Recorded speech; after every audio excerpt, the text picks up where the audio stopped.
our speaker this morning has been with us before. And my God, the man has accomplished so much in his life. Really amazed, but I want to share a few things from his bio. He's a spiritual hypnotherapist and transpersonal astrologer. And his specialties are past life regressions, life between lives, integration sessions, transpersonal journeys, and talent enhancement. He has a BA in philosophy and an MA in humanities from Old Dominion University in Virginia. He's taught college. I'd love to take one of your classes. And he studied history, drama, astrology, tarot, numerology. I gotta say, here we go. And numerous disciplines. He spent time at the Edgar Cayce Institute, the Association for Research and Enlightenment. He's trained with Dr. Michael Newton, and he's a former international director of the Michael Newton Institute for Life Between Lives, hypnotherapy. He's a globetrotter. He spends time all over the world doing research. And it says you have previous abodes in Denmark, Austria, and Germany. And he works with an international clientele. As a matter of fact, Stephen has just returned from a couple of months in Europe where he's doing research. And this morning he's going to be sharing an awful lot of new stories of the events that he's encountered. I believe you presently live in Roanoke for the time being, but it looks like from your history that you travel around quite a bit and relocate here and there. Your life sounds exciting.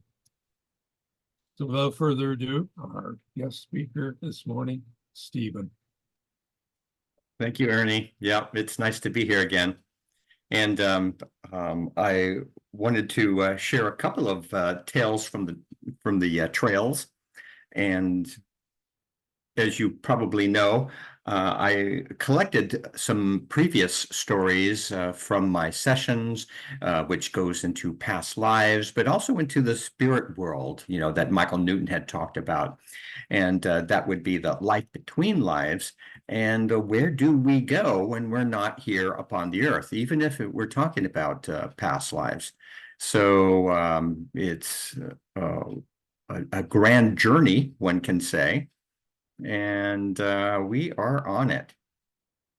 I wanted to show this book here, and it's a collection. This is volume 1 and 2. This is volume 1, and it's a collection of different stories that I had amassed over probably 30 years.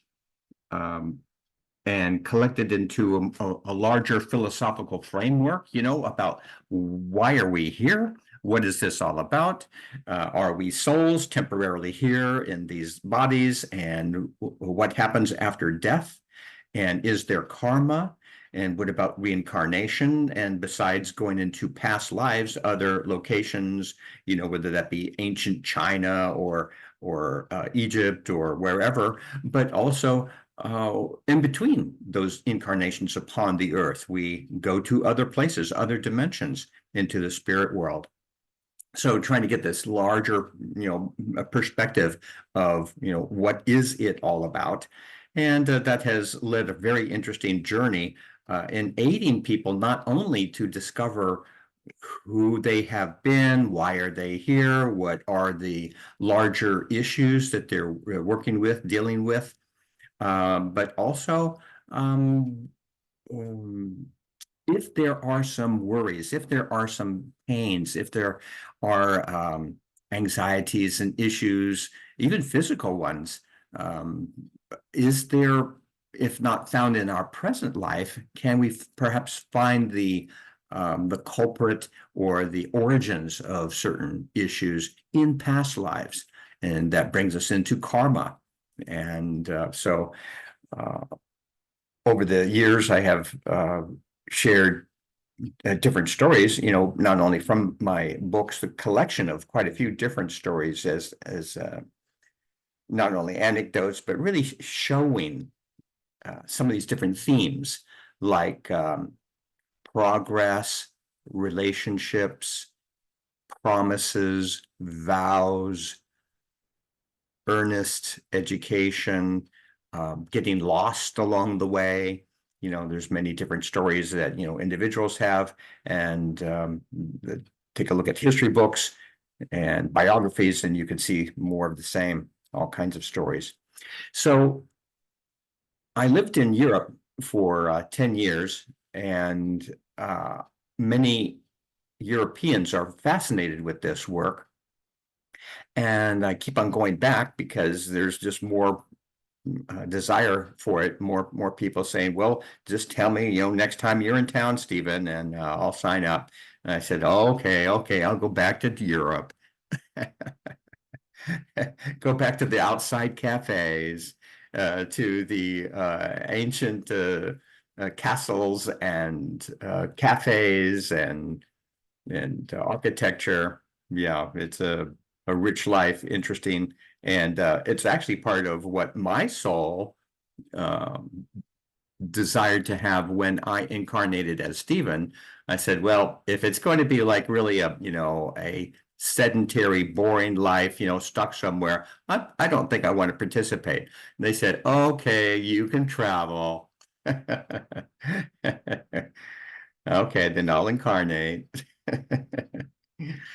So I had a very interesting session with this woman in one person.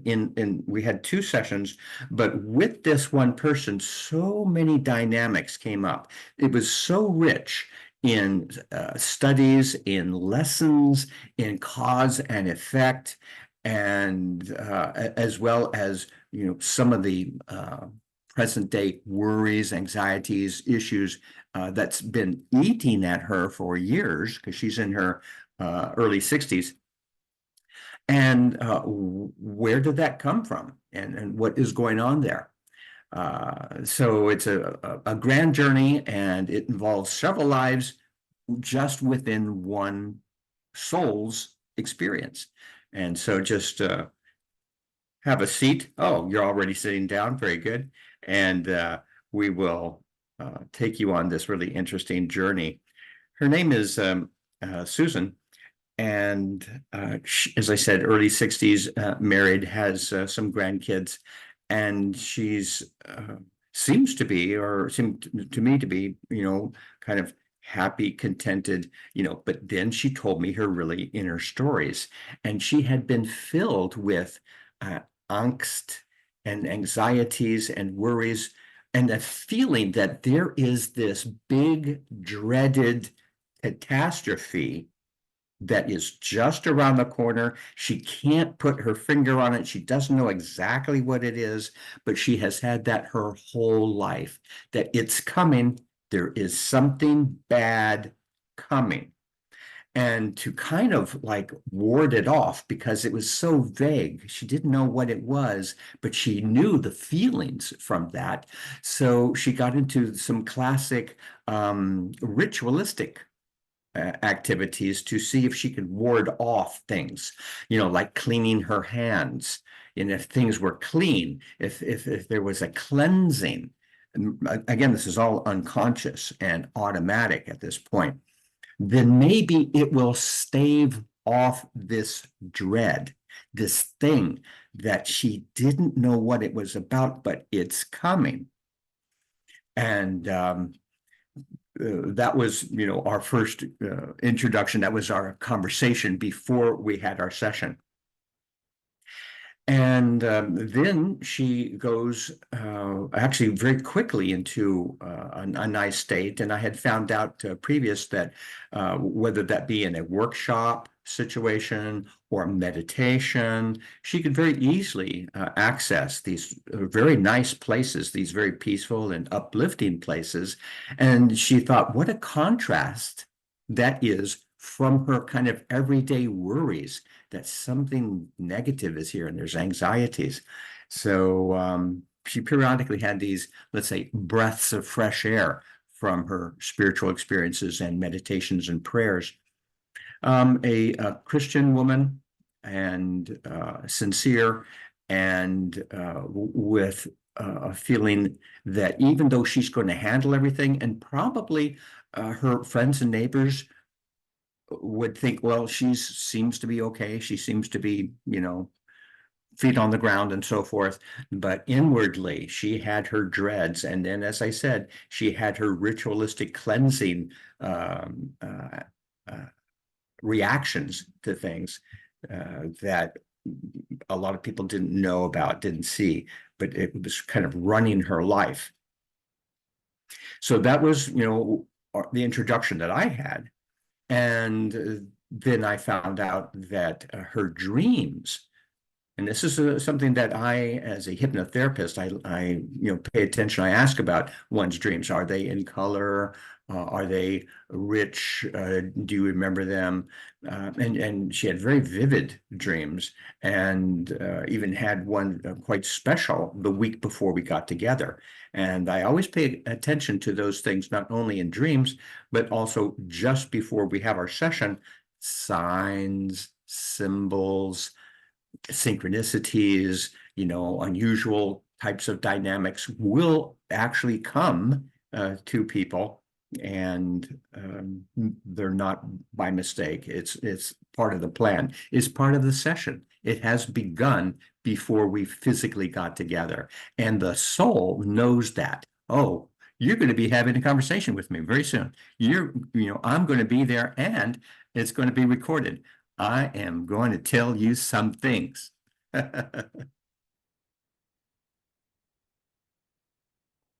So let me read parts of my notes. And in my books, I have done the same thing, reading or reciting, sharing anecdotes and verbatim, aspects of people's past lives. It makes it a lot richer. And fills in the gaps of things that I might have forgotten. So she quickly goes into a trance, feels that sense of floating and peace, and then colors start coming to her, bright oranges, and it washes over her, and she is almost immediately in an ecstatic feeling, and she starts to cry. Oh, I have such a desire for this peace. It feels like I'm coming home. What is that? A hug comes. I feel the power. Oh, that's so great. It's wonderful. There's like a brighter, shining feeling all around me. Okay, now there's a scene. I'm outside, green grass, rolling hills. There's a bank of a river. Oh, and here's a tree. I sense my feet in the water. And then I notice here that in our discussions that the feet are very important to her. And she massaged her son's and her husband's feet when they had near-death experiences, when they were on the verge of death, and that was part of her healing modality for them. But here she is, totally pleased. And it seems to be like she's a girl, a young girl with her feet in the water. I'm about 8 or 9 years old. Now I go into the water.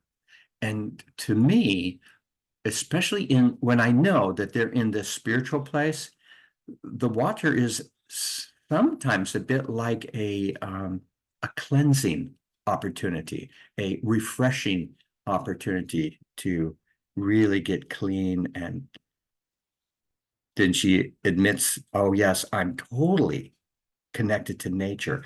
I feel safe. I feel a part of it. I see the tree roots in the water. Oh, and there above, the lights, and around me, the woods. Oh, look, there are dwarves. They're little people. The wee people are here. Oh, my goodness, like in the child's book. And then she told me that she wrote a child's book and there were some dwarves in it. I didn't know that until later.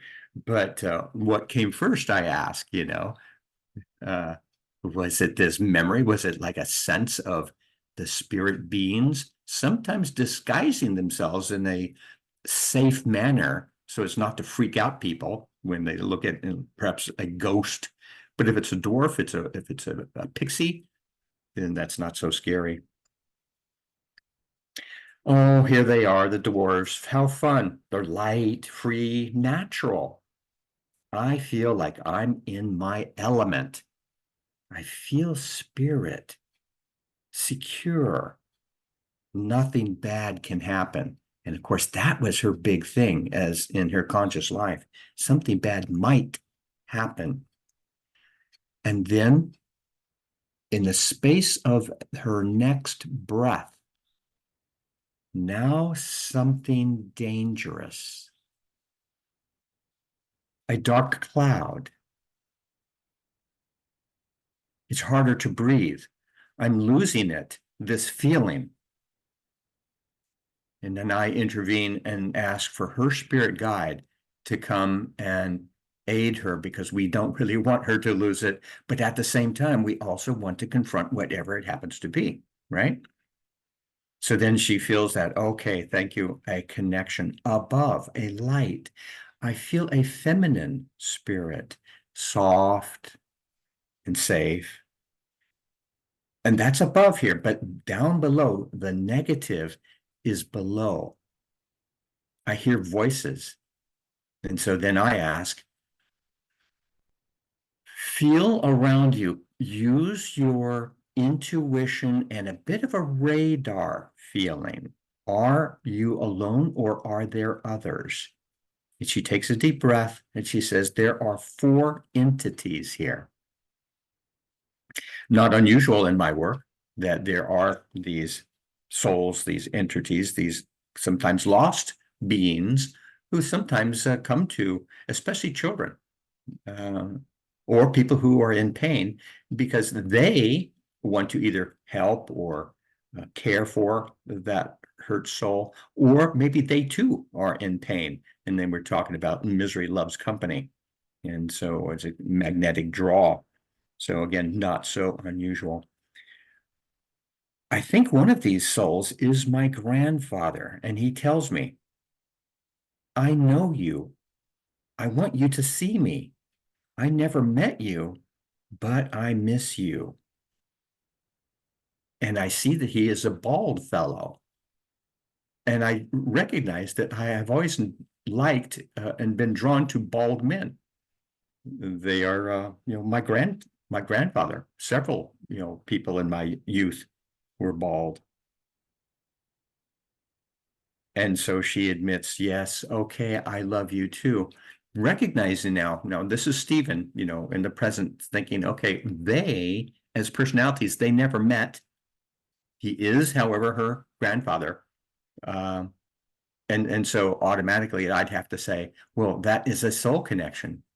If he's over there and he had been around her, by her all this time.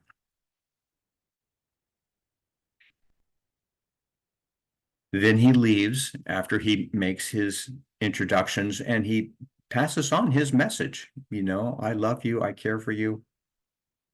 And then he's gone, as well as the 2 others. But remember, there were 4 entities. There is something else back left in the dark. But my spirit guide above smiles, giving me reassurance. She takes a deep breath, and now I'm inside a room in a house, a nice kind of living room place. It's dim. Someone there is with me.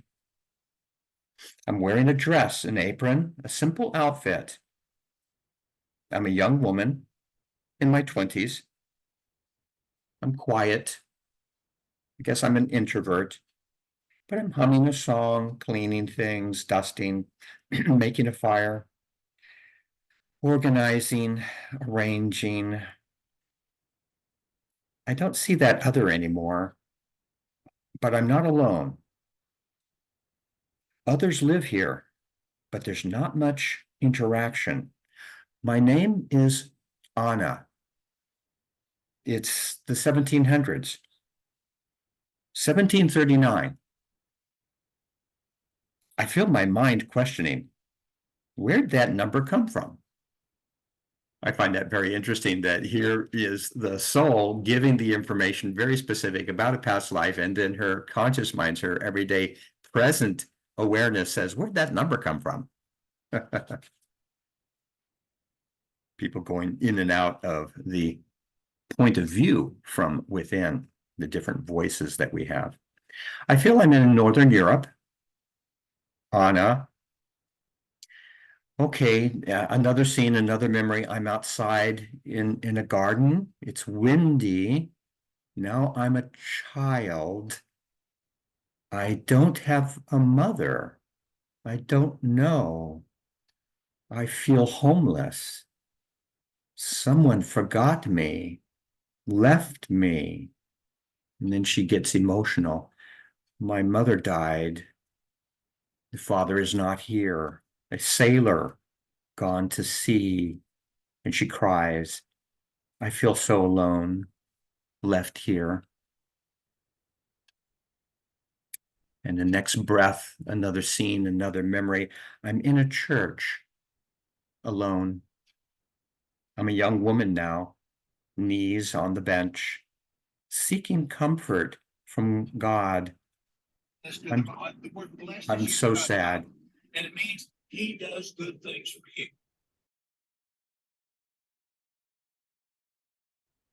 Okay, good. But sometimes that happens in a session of mine where a voice comes in like an interference, and that's a bit like that entity thing. Okay, where'd you guys come from? Okay, got it. Is any message? Okay, good. Now leave. Go home, actually. Go to spirit, go to the light. Okay. And that was an example of that just now.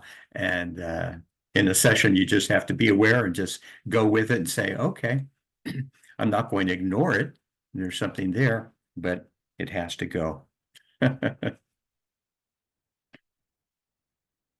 So she's a young woman, Anna. She's in a church seeking comfort from God. I'm so sad. I am sad and tired. I want out. There is exhaustion. I feel life is so complex, like I do today. I'm a stranger here. And then she goes to the end of her life, which is not much later. I lay on moss on the ground outside by myself. It is daytime. I'm 40 years old now, tired. I was a maid. There was no man, no husband. I felt heavy and depressed. No one would want me. An orphan, sad. Who would marry me? And then she dies. And a picture comes. I don't want to go. No, I don't want to go to this next life. But there is a floor with cracked windows. Oh, no, this is a death camp. No, not in that building. I don't want this. The women, there are people being dragged to the camp. This concrete building, it's gray, it's ugly. I'm afraid.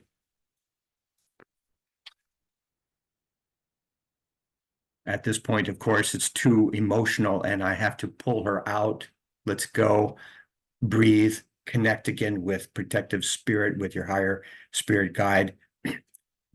If you have to, if you need to, perceive this life now from above. And of course, what is happening here is that Anna, that orphan, she died. She was totally alone. She was a maid. She had nobody in her life. And then suddenly, this drama and this feeling, and she is yet, it seems to me, yeah, in another life, but it is strong. There are heavy emotions here, and we need to find out more. After aiding, protecting from this fear, from this death camp image, I guide her to an earlier time. Whew, wow. I see a girl with pigtails. It's daytime. I'm playing with other kids. I'm 7 years old. I think I'm Polish or living in Poland. My name is Sarah. I'm at home. It's a nice big house. I'm happy. There are siblings, brothers. I'm the only girl. And she smiles. It's so pleasant. All is well in the world. I am content. Big smile. And notice, of course, this is such a contrast with that past life as Anna, who was just, an orphan and so alone. She smiles and says, I belong to a family.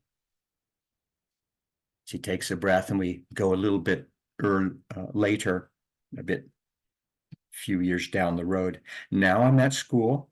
I'm curious, full of hope, this good life. I'm 13, 14 now. I feel optimistic.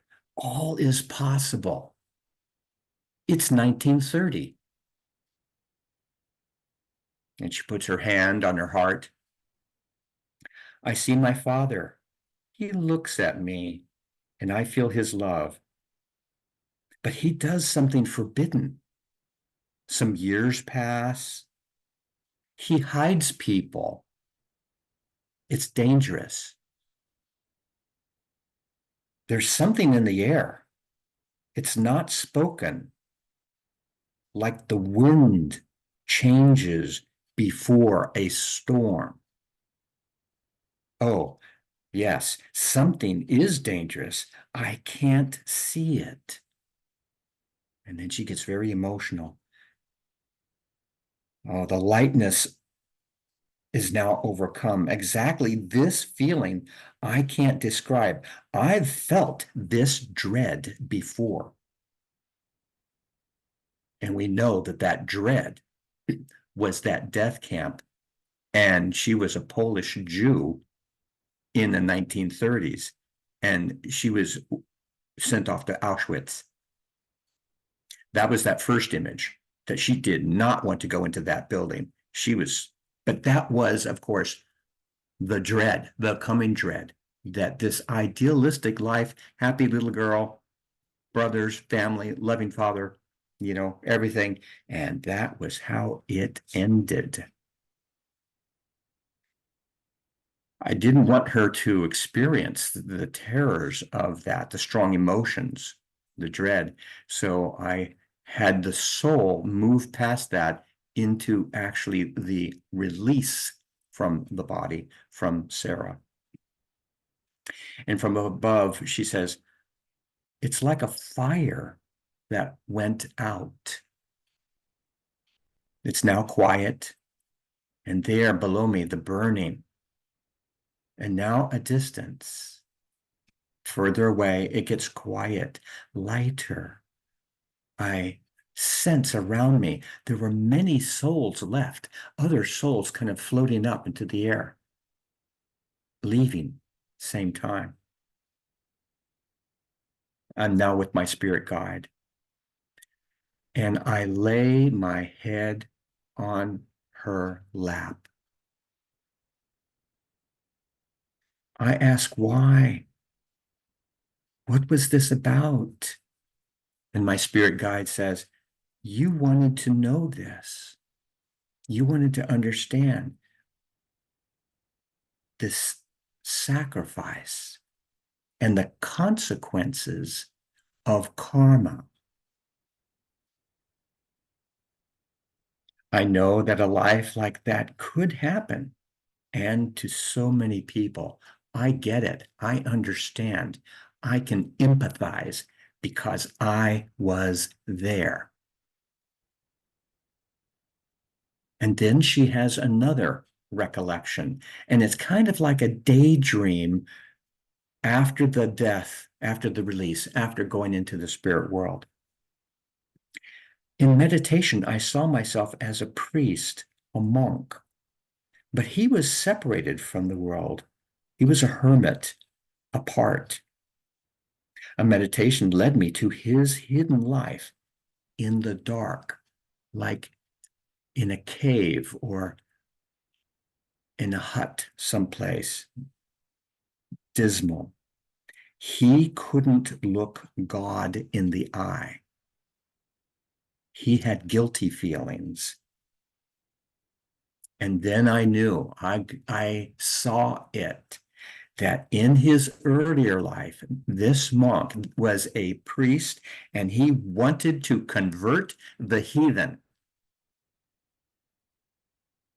He sent people, if they did not bow to the truth, he sent them to their deaths. But then later on, in that very same life, this monk got it.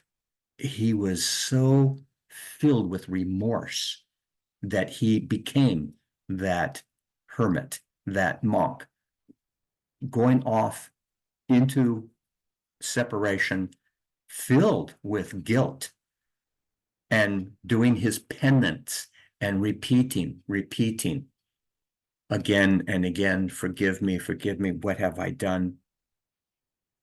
And we know now that her sense of cleaning her hands today and her rituals to get rid of the dread goes back to that monk.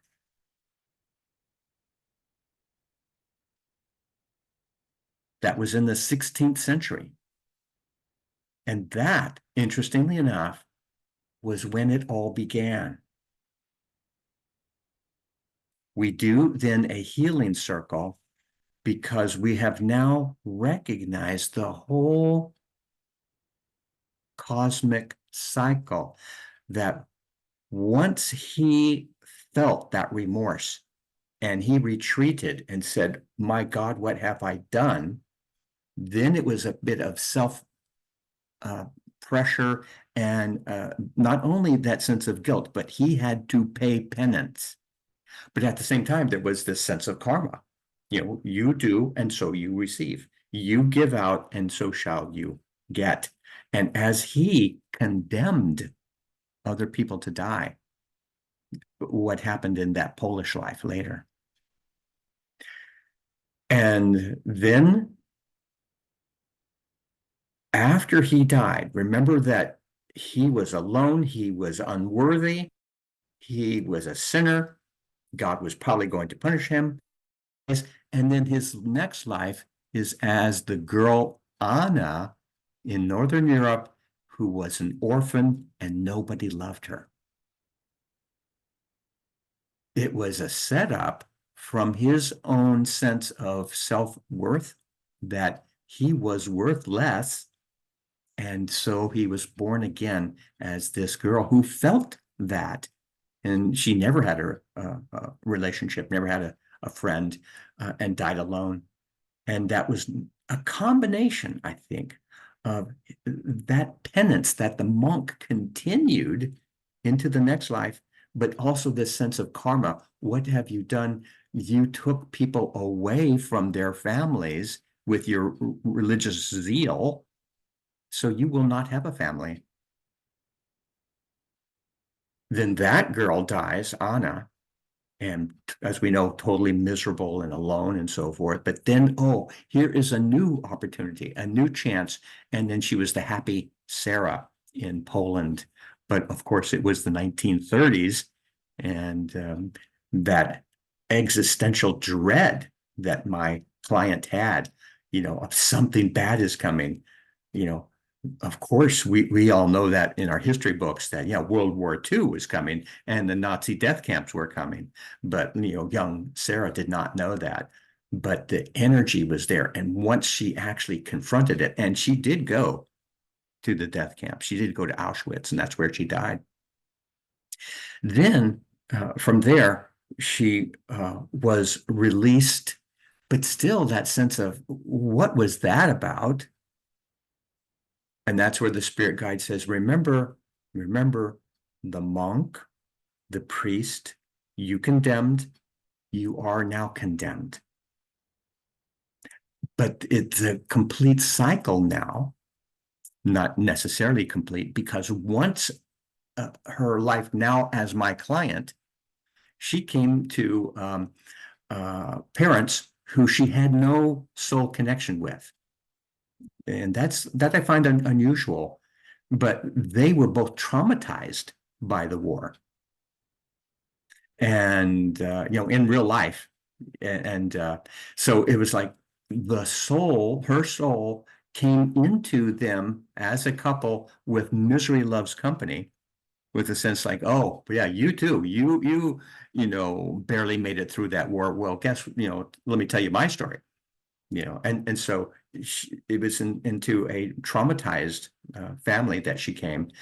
And that was her first experiences. And that was the origins of her present life, feeling, well, life is tough. There are bad things that can happen. There is this dread, and humans can do terrible things to humans. And she had that her whole life, but I found it also very interesting that, when we think that, oh, I'm going to choose this life, these are my people in my soul family, they will be my parents, which is a contract. No, it was a magnetic pull to 3 individuals traumatized by World War II and pulled together to form a family. And you can imagine that wasn't so much of a fun family. It was kind of a heaviness in that life. So here is where, when we have the full cycle, after the death, when she's connected to spirit guide, it is time for a healing. And healing can happen in many, many different ways. One way I do it is to set up a circle of light from souls in her soul group, her family, including her spirit guide and other loving, wise, strong souls. And then we invite the past life personality into the middle of the circle. And then they take it from there, and they have these rituals. And here is, we ask first the priest to come, and the circle forms, and the light is all around. And we are praying for souls to forgive him. He's on his knees. Those in the circle send him love. It has come to this. Some of those souls in this circle were his victims. And they have the grace, they have the grandness to forgive him. And he is touched. At first, he is shy, he is humbled by what is happening to him. And then he goes to each of these souls and asks forgiveness. He swears never to do such things again. Never again. Never.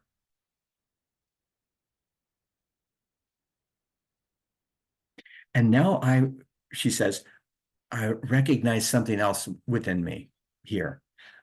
I have an issue to make a terrible mistake. Vague sense of dread that I'm going to make a mistake. And of course, that came from the monk, the priest. And the guilty feelings come from the past, from this monk. And then the priest speaks. I can forgive myself, and I forgive those who trespass against me.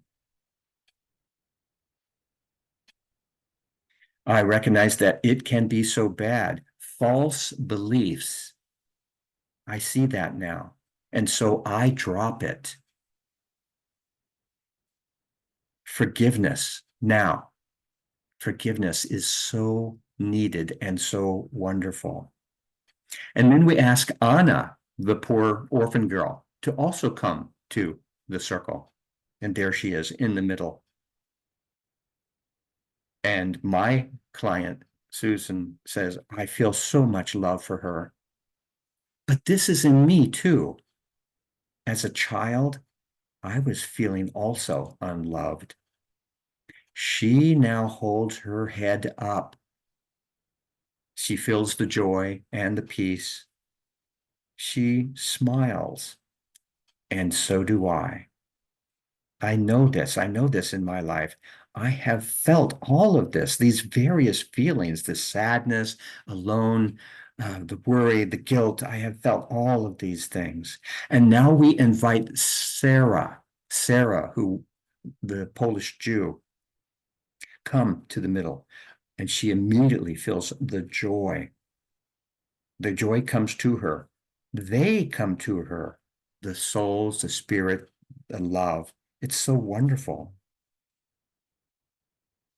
And after this release and cleansing and energy, spirit, soul energy, Sarah is in peace. She's thankful. She closed the circle. She did that for the monk. She sacrificed herself. This fate, and Sarah had that power. And thereby she won something. She gained, she finished it. She finished the circle. And she tells me, Susan, I have the power. I have the strength. You can do it. You can start afresh. You can move forward. Oh, this is so beautiful. She gives me this power, this gift. I must admit, my whole body is tingling. I feel different. I feel strong in my body, a liveliness now, as if new parts say, hello, I'm here. It's not a lightness, it's a life energy. Something was frozen. Now I can live. It was stuck or held back. And I must admit, this new feeling is unusual, but there's no stopping me. The corset is taken off, the restrictions, and that feeling. Oh, and over there in the glade, the dwarves are happy, they're dancing. The heaviness is gone, and the dwarves are laughing. Ah, I see my son. He's one of them. Okay, and I thank you.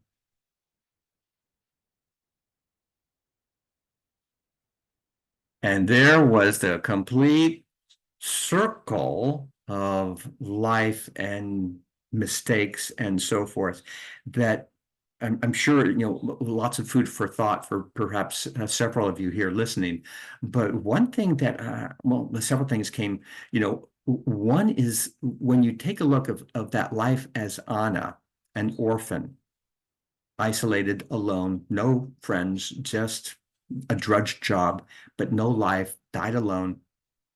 And then you think, oh my goodness, like, why would someone either choose a life like that, or what, this poor girl, did she deserve that? You have to like re-look at the dynamic and say, wow, this was a result of years of the monk saying, I am unworthy, I am unworthy, I do not deserve the company of people, and then being born right after that life. And so it's set in place. Makes me wonder about other people who feels isolated or unhappy, or they seem to be miserable, and nothing seems to help them. So I got that from that life as Anna. And of course, then Anna needed to have some joy. And so young Sarah, she had a happy family, brothers, contentment, security, love, that was an antidote to the previous life of Anna. But the big karma from that monk, from that priest, from that condemning priest, that was not yet paid. That was there at the end in this happy-go-lucky girl. And you think, oh, Sarah didn't deserve that. And again, you have to like stand back and say, wow, but on the bigger picture, she said, I will sacrifice myself. I mean, the personality, Sarah, didn't say that, but the soul said, okay, I took lives. I will now be a sacrifice in this life. And may the full circle be finished. May it end. May it be over. And indeed, it was, except my client didn't know that it was, but because she was still feeling the dread, the unhappiness, like, oh, wow, the Holocaust. And then she was pulled into these parents also traumatized by World War II. And they grew up miserably together. And so one could say, oh, yeah, Sarah came to the point where it was full circle, but then the emotional pain, that was still there. And that was what she had felt, as well as this vague memory, the sense of a dread, something bad is coming, which was the memory of Sarah. We got to this point then today with the healing, with the rituals, with the release, with the understanding of the big story, cause and effect. This happened, and so here's the result. And now we get to the spiritual release. And now, not only immediately after my session, but coincidentally, 4 days ago, I get an email from her, and I had forgotten that. I said, oh, give me an update on what happened. How are you feeling? And she did 4 days ago. The same woman, said, wow, boy, do I feel great. The worries, the concerns, they're gone. I feel like I'm starting anew. I feel like I am lovable. I'm not having my anxieties. I'm not doing the ritualistic cleansings with my hands and so forth. I feel new. I feel like it begins again now. And so I'm just very happy to get that. And so I pass that good news on here also today. And that is my story.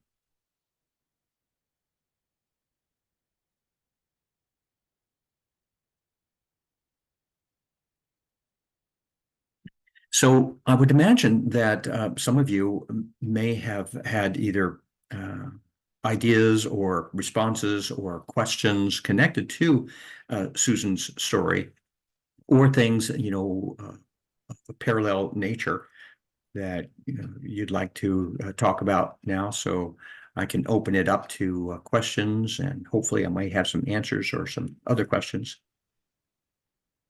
I had two thoughts come through very strongly toward the end of your story. And one was, if we really believe what Jesus taught, there is no karma unless we agree to it.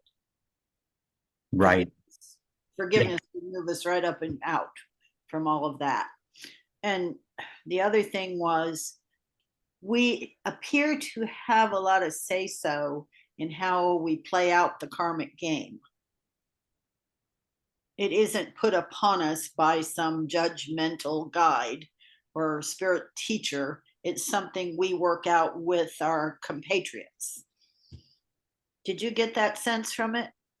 Yes. And the interesting thing about that, when we bring Jesus into it as, the forgiveness and the sacrifice there, that the priest in the 16th century was following what he thought was Jesus's bidding, and he was going to lead people to the truth of Jesus Christ, or they would die. I see. He needed to go back to school. Oh my goodness. Yeah. Did he get it wrong? Huh? Talk about that slant. But there again is that zealousness that we're even seeing today in an election year, as Sure. well as looking at, international politics and what's going on in the world, where so many people, they've got this belief that they are right, they know how it's actually going to go, and you should follow my wisdom, my understanding that's coming from God, that's coming from Jesus. So again, that's a very important dynamic. We have to ask ourselves, wow, even if it's a strong belief and we're feeling pretty certain that we're right, are we right? Or are we being zealous? Did we lose the point? And that example of the priest, that during his lifetime, he had such remorse, he had such regret. He knew later in his life that he had done wrong. It was not right. It was a false belief, and he had to do penance. And that was the beginning of him setting the stage up for his personal karma. But he made that choice. Yeah. Nobody else put it upon him. Right. Yeah. And sometimes, souls, they don't get it while they're living, that, my God, what have I done? But he had enough of a sense of conscience that he during that same life, he regretted what he did and removed himself from society and became that monk, hiding out, doing his prayers. I am a sinner. I am nothing. Which not only was the beginning of him paying back or bringing restitution for the terrible things that he did, but that mindset of I am nothing, I am worthless, who would want to even be around me, that set up the life of Anna, and that was exactly her life. Interesting, huh? That's cause and effect. Do you find a lot of that in the Akashic records? I do, yeah. This particular one was so interesting and dramatic, and had such an interesting cycle, of beginning and ending, that I said, well, I've got, I definitely have to share this. Every time it's not so neat, not so clear. Sometimes there's like one life or two lives, but this had a complete cycle, beginning and ending, that I thought it was especially poignant.